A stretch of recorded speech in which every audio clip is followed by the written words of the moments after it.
A indústria automotiva fluminense se destaca no cenário econômico do estado. Com 4 fábricas de veículos instaladas, o Rio de Janeiro já pode ser considerado o segundo maior polo automotivo do país. Cada nova unidade que entra em operação é garantia de obras, de infraestrutura e centenas de novos empregos para a região onde ela se instala. Graças a esse setor, a indústria fluminense teve crescimento maior do que a média nacional este ano. O Rio em Foco está no ar.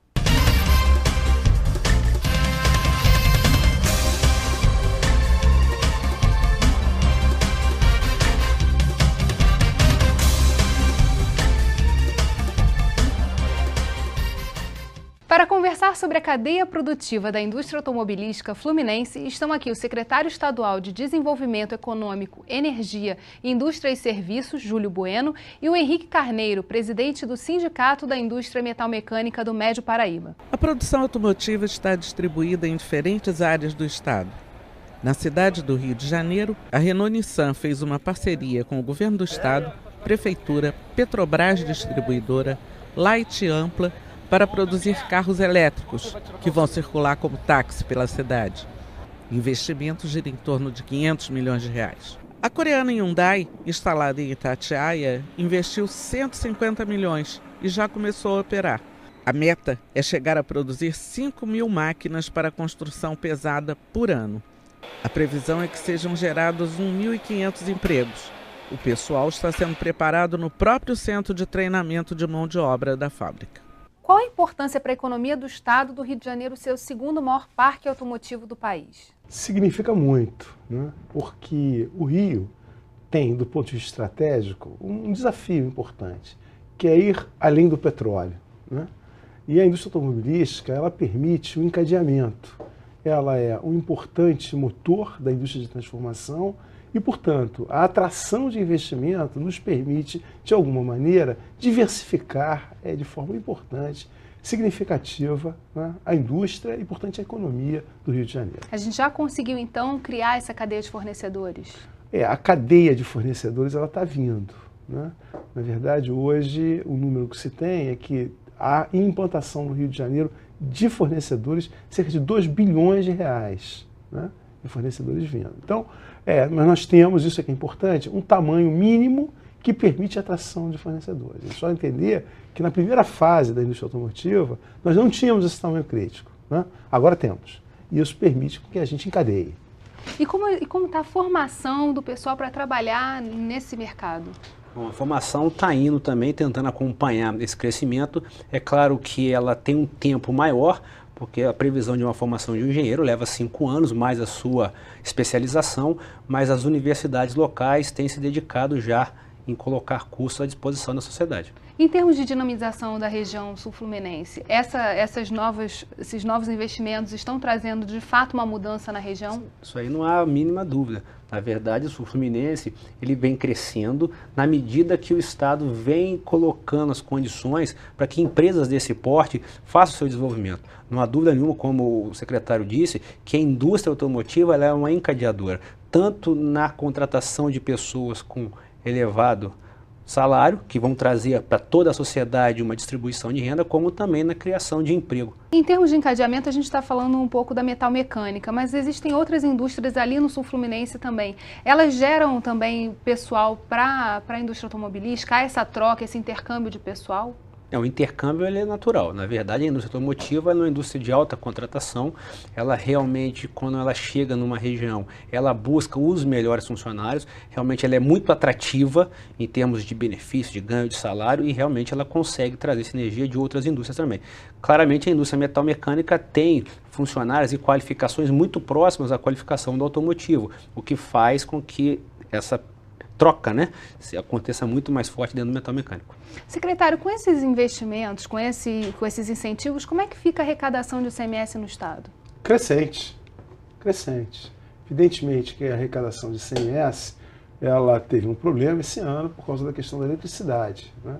A desoneração da eletricidade implicou numa redução da arrecadação de ICMS, enfim. Mas ainda assim, a arrecadação no Rio de Janeiro cresce.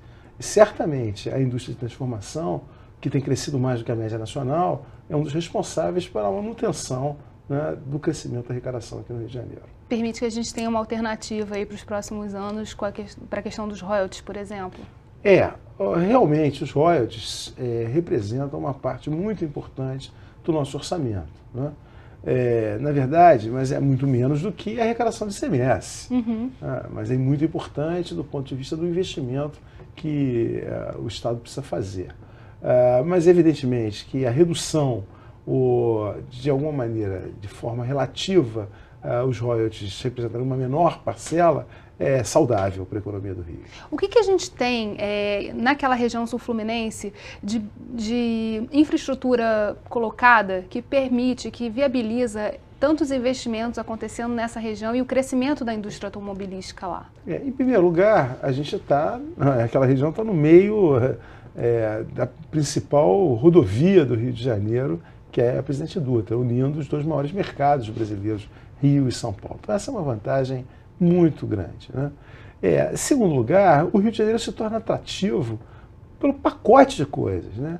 Quer dizer, além de ter a Dutra, você tem gás natural, você tem uma importante rede de eletricidade, né, que precisa melhorar no sul fluminense, né? Essa é uma questão importante, mas que, enfim, está lá, né? Temos infraestrutura, quer dizer, temos gente capacitada, há incentivos do Estado relevantes para a atração das empresas. Então, esse conjunto de coisas é que faz com que o sul fluminense seja tão atraente, né? Seja tão atraente. Quer dizer, na verdade, no sul fluminense tem a Nissan vindo, a Hyundai acabou de implantar sua fábrica, a indústria de cobre está indo para o sul fluminense. Então, tem um conjunto de coisas que fazem o sul fluminense realmente um lugar muito importante nesse momento do ponto de vista econômico. E como está a questão da inovação? A gente fala, são indústrias montadoras, tem pouco de transferência de tecnologia, mas há um potencial muito grande de começar a fornecer também tecnologia para essa indústria. Como isso está ocorrendo lá na região? Bom, na verdade ainda está na base.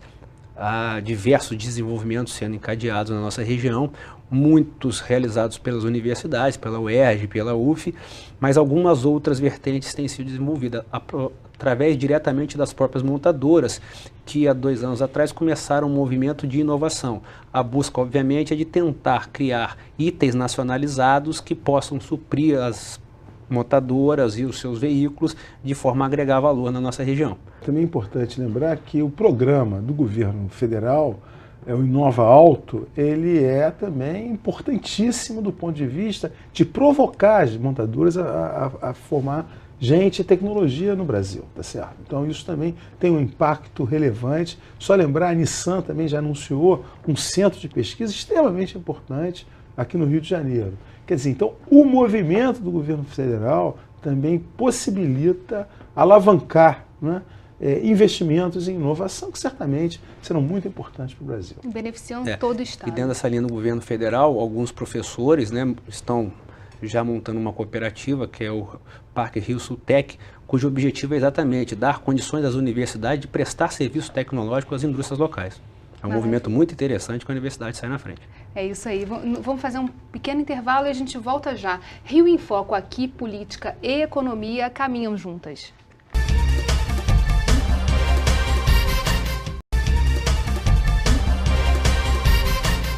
A renovação da frota de caminhões está sendo considerada um grande incentivo para o crescimento industrial do Estado. Nossa reportagem conversou com Nélio Botelho, presidente do Movimento União Brasil Caminhoneiro. Vamos ver o que ele disse. É um programa inteligentemente elaborado, porque geralmente todo programa que se institui, ele costuma beneficiar quase todo mundo, mas sempre sai alguém perdendo. E neste caso, todos ganham. Eu diria que a forma com que foi elaborado, isso caracteriza o Estado do Rio de Janeiro partindo na frente, mostra exatamente o potencial da organização econômica do Estado, vai dar uma ênfase muito grande ao Estado, muito particularmente no município de Resende e adjacências, como é o caso de Porto Real, Coatis, Barra Mansa, né? Além de dar crédito praticamente a todo mundo, porque a própria operação garante digamos assim, a operação, quer dizer, a alienação do veículo, o seguro que se faz em cima, os juros extremamente baixos, o preço do veículo, que é reduzido bastante, porque serão exatamente 17% de desconto na tabela do veículo, que serão 12 mil do ICMS e mais 5% do IPI. E além do mais, o veículo velho que estará saindo de circulação será adquirido pelo próprio Estado ou pela oficina de reciclagem que estará sendo criada no Estado. E será avaliado esse bem velho, esse bem antigo, acima do seu preço normal de mercado. 10% acima do seu preço de mercado, que exatamente vai gerar um bônus que vai dar direito ao caminhoneiro de adquirir o seu veículo novo, dando como entrada esse bônus que ele vai receber da entrega do seu veículo velho. Quer dizer, é uma verdadeira renovação de frota. Isso foi um projeto de lei aprovado aqui na Assembleia Legislativa. Como está o encadeamento desse processo? O projeto está sendo regulamentado pelo governo do Estado. No lançamento do regulamento haverá já uma ação importante no sentido de caminhões serem adquiridos dentro do projeto, o que implica, né, no sucateamento de caminhões. Portanto, está andando. E quais são as vantagens para o Estado de fazer um programa como esse, de renovação de frota? É reduzir o tempo médio de vida dos caminhões. Na verdade, a vantagem é a redução das emissões, porque os caminhões novos certamente emitem muito menos do que os outros. Segundo, a melhoria do trânsito, né, porque os caminhões enguiçam com muito mais frequência. Terceiro, de alguma maneira, um impulso industrial, porque é necessário que os caminhões sejam adquiridos em fábricas no Rio de Janeiro. Então, esse conjunto de coisas é que levou o governador Sérgio Cabral a propor, e sendo aprovado na Assembleia Legislativa, um projeto que tira caminhão antigo, financia caminhão novo e, portanto, alavanca a economia, melhorando o meio ambiente, tá certo? Melhorando o trânsito. Esse projeto ele é para os caminhões do Estado do Rio de Janeiro, quer dizer, a ideia é que se torne um exemplo aí para o resto do país. São caminhões licenciados no Estado do Rio de Janeiro. O senhor tem ideia de quantos são? Não tenho nesse momento ideia. O que eu tenho ideia é que nos próximos 5 anos nós tenhamos em torno de 35 mil caminhões sendo tirados, caminhões antigos sendo tirados, da sua vida, né? Melhorando e renovando a frota de maneira a que a gente caia de 20 anos para 14 anos o tempo médio de vida da frota dos caminhões do Rio de Janeiro. E como o senhor mesmo disse, acaba dinamizando também a produção que está aqui sediada no Rio de Janeiro. O Estado abre mão em prol da sociedade, porque ele está abrindo mão de ICMS, está abrindo mão de arrecadação, mas isso vai ser muito bom para todos, porque na verdade um caminhão novo vai trazer mais competitividade ao sistema logístico, o que pode não apenas baratear, mas na verdade deixar de ter reajustes no médio prazo. E isso traz competitividade. A indústria do Rio de Janeiro pode ter um pouco mais de competitividade frente aos outros estados da federação. É um pequeno detalhe, mas que vai fazer uma diferença. O tempo médio pode cair, o tempo de custeio de serviços de manutenção vão propiciar ao sistema de transporte e reverter isso em prol da indústria local. As indústrias incentivadas têm compromisso de comprar insumos de produtores locais. O projeto da Secretaria diz que as compras devem ser feitas no Estado, o que vai servir para fazer a ponte entre as indústrias e os fornecedores locais. Mas, secretário, o Rio de Janeiro tem capacidade de atender essa demanda? Na verdade, a indústria do Rio já tem chamado, né, e atraído os fornecedores da indústria automotiva. Então, são duas coisas. Quer dizer, já tem uma base instalada, que está começando a se instalar, que não existia, é importante dizer, há 4, 5 anos atrás. Os incentivos tributários, eles prevêem que as compras sejam feitas no Rio de Janeiro, porque senão a empresa é penalizada tributariamente. Na verdade, o secretário também já disse que é a questão da massa crítica. Né? Realmente, com o crescimento e a vinda de novas grandes empresas, dá a capacidade que uma massa crítica de fornecedores possa vir se instalar aqui. Agora já se justifica você ter indústrias do plástico com altos investimentos em equipamentos, indústrias de fundição que carecem de altos investimentos também aqui no estado do Rio de Janeiro. E isso vai ao encadeamento.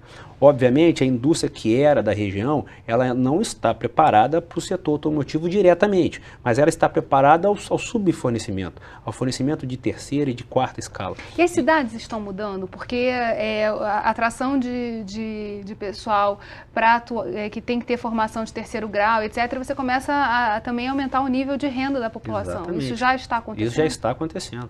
Procura por curso de qualificação e esse movimento todo já está acontecendo. Agora, muitos desses... procura, se você me permitir, por locais para morar, né, como Alphaville, tem sido uma prática, né, Alphaville vendeu rapidamente no sul fluminense, mostrando a mudança do perfil de renda. Né?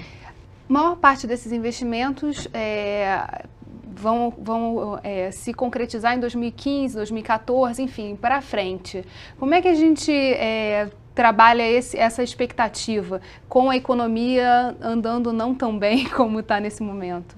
O Rio de Janeiro não é uma ilha, quer dizer, a economia do Rio é dependente da economia do Brasil, da macroeconomia, da taxa de juros, da política fiscal, isso não tem muito jeito. Por outro lado, as matérias dos últimos tempos dos jornais vêm mostrando o crescimento da indústria do Rio em níveis muito maiores do que no Brasil, né? Nós continuamos sendo um atrator de investimentos muito importante. A gente tem a indústria do petróleo, que continua sendo muito atraente. Na indústria automobilística, nós temos sido muito exitosos na atração da indústria automobilística. A indústria, também é importante dizer, de biofármacos, que também é uma indústria importante, o mercado brasileiro é muito grande. Quer dizer, enquanto a indústria automotiva não complementa os seus investimentos, nós temos atuado em outros campos, né? De maneira a que a gente continue sendo o principal local de investimentos do Brasil, como temos sido. A gente continua a conversar no próximo bloco, não saia daí. Rio em Foco aqui, política e economia caminham juntas.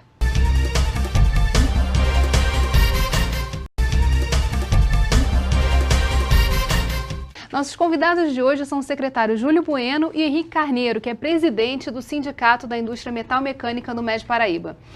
A gente falou dos investimentos para a frota de caminhões. Existe alguma incentivo para a renovação de frota dos ônibus, já que a gente tem a Ciferal e a Neobus também prometendo fazer investimentos? Não, ainda não. O governador Sérgio Cabral foi absolutamente ousado, né, no sentido da desoneração da frota de caminhões. Nós precisamos experimentar isso, né, para aí depois tentar voos maiores, né? Mas a ideia é realmente entender o que vai acontecer com o programa de caminhões em primeiro lugar. E aí depois seguir para as outras.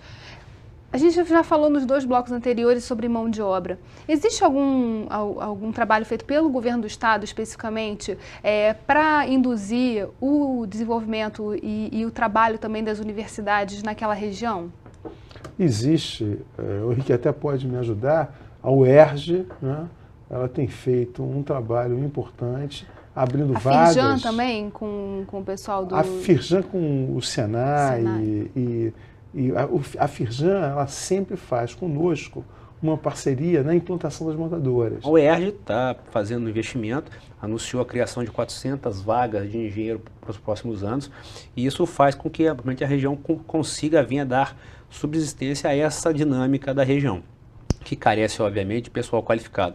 E a Firjan, obviamente, vem realmente colocando muito recurso, dando base ao governo do estado nas promessas de qualificação, mas sem dúvida também para outros setores, como gráfico, panificação. Realmente a Firjan entendeu que o sul fluminense é uma região em crescimento e tem colocado recurso. E precisa ter serviços também à altura, né? Não, a qualificação ela sobe para todos os lados. Na verdade, a dinâmica hoje, como eu disse, não tem mais volta. O sul fluminense está em crescimento e essa roda vai para frente. E nós vamos todos ter um bom sucesso com isso. E todos os parceiros querem estar junto àquela região de crescimento. Uma das coisas mais interessantes da economia do Rio de Janeiro, nesse momento, é o efeito desconcentrador. A indústria do sul fluminense talvez seja o melhor exemplo, porque ela é perene, né? Quer dizer, a indústria de transformação que está sendo implantada na região, ela é perene, que tem várias vertentes e várias repercussões. A questão da mão de obra, né? A questão de subfornecedores encadeando, a necessidade de infraestrutura gera problema também, é claro, o crescimento, tem as dores do crescimento, né? Mas eu também acho, sinceramente, que nós estamos discutindo alguma coisa de longo curso. E justamente também mudando um pouco a perspectiva do Rio de Janeiro, da cidade, a ser o principal empregador. A gente tem o Comperj, o Sul Fluminense crescendo, então a gente vai deslocando também população para atuar e trabalhar e morar nesses lugares. O Porto do Açu, Macaé, né, como centro da indústria do petróleo, Três Rios sendo um centro importante, muito obrigado, Henrique. Angra dos Reis, tá certo, com a região de Itaguaí. Então nós temos uma desconcentração espetacular acontecendo na economia do Rio de Janeiro. Que exige também que a gente tenha mão de obra. É sempre o grande gargalo da... Mão de obra. É um gargalo, mas é um gargalo que vai se suprindo com o crescimento. E é um bom problema, né? É um bom problema. Com certeza, é melhor do que não ter emprego. Nossa, é um bom problema. A gente também queria, na cidade do Rio de Janeiro, atraindo o polo tecnológico, vários centros de pesquisa. Quer dizer, é um momento muito pródigo da economia do Rio de Janeiro. O que é importante dizer é que ainda não se reflete completamente nos indicadores, porque o investimento ele é portador de futuro. Daqui a 5, 10 anos, nós vamos ver isso mostrando índices, tá certo? Certamente melhorando a desigualdade, os indicadores sociais, as receitas correntes líquidas dos municípios. Isso leva um tempo, porque, de novo, o investimento é portador de futuro, né? O presente ainda representa muito o passado que tivemos. E como a gente faz para tornar esse crescimento sustentável?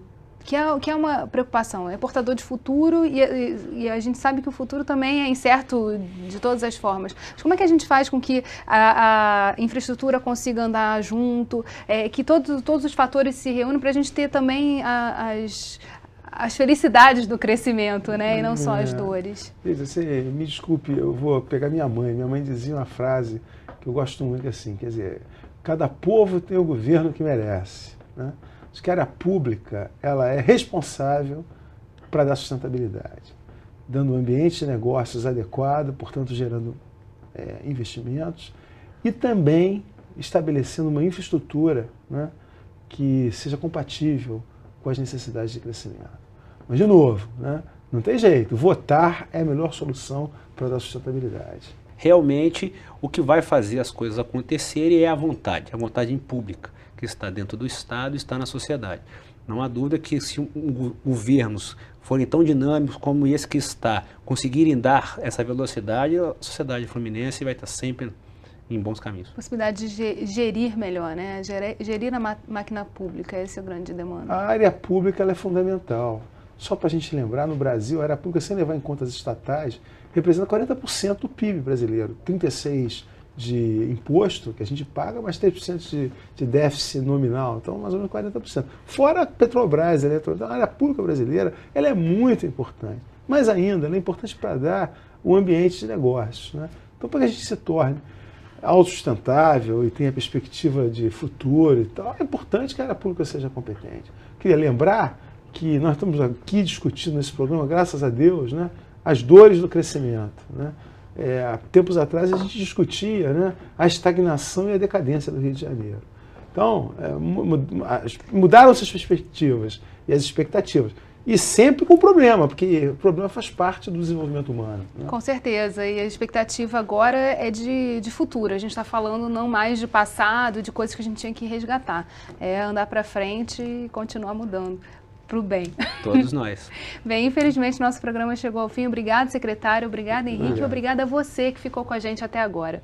O Rio em Foco é o programa do Fórum Permanente de Desenvolvimento Estratégico do Estado. Para acompanhar os nossos debates, acesse a nossa página na internet ou as nossas redes sociais. Você também pode assistir esse programa no site www.rioemfoco.rj.gov.br ou pelo www.tvalerj.tv. TV Alerj, o canal do povo fluminense. Até a próxima!